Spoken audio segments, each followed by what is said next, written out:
സ്വദേശി ജാഗരൺ മഞ്ച് അച്ചടിച്ച് വലിയൊരു സാധനം ഇറക്കിയിരുന്നു. ഇന്ത്യൻ ഉൽപ്പന്നങ്ങൾ ഇതൊക്കെയാണ്, ഇത് മാത്രമേ ഉപയോഗിക്കാൻ പാടുള്ളൂ, ബാക്കിയെല്ലാം കോൺഗ്രസ് കൊണ്ടുവന്ന വിദേശ ഉൽപ്പന്നം. 96 ലോകകപ്പ് നടക്കുമ്പോഴാണ് ഇന്ത്യയിൽ കൊക്കക്കോള വീണ്ടും വരുന്നത്. അതിനു മുമ്പ് മൊറാർജിയുടെ കാലത്ത് നിരോധിച്ചതാണ്.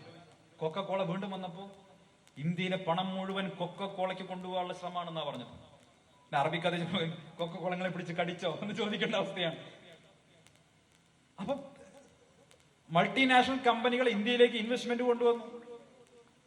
ഇപ്പൊ നേതാക്കന്മാര്, ഈ പിണറായി വിജയൻ അടക്കമുള്ള നേതാക്കന്മാർ നടക്കുന്ന ടൊയോട്ട ഉണ്ടല്ലോ.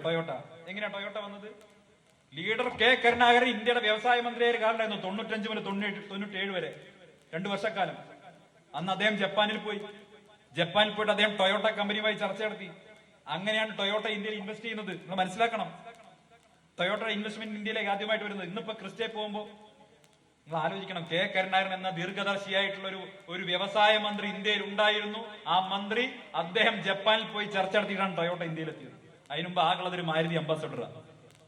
ഒരു കാർ ബുക്ക് ചെയ്താൽ കിട്ടാൻ ഒരാഴ്ച 10 ദിവസം ഒരാഴ്ചയല്ല, വർഷങ്ങൾ കാത്തിരിക്കണം. ഇപ്പൊ അത് പൈസ ഉണ്ടെങ്കിൽ പോയാൽ അപ്പൊ തന്നെ കാർ വാങ്ങുന്ന സ്ഥിതിയിലേക്ക് ഇന്ത്യ എത്തി. അല്ലെ, വലിയ മാറ്റം രാജ്യത്തുണ്ടായി.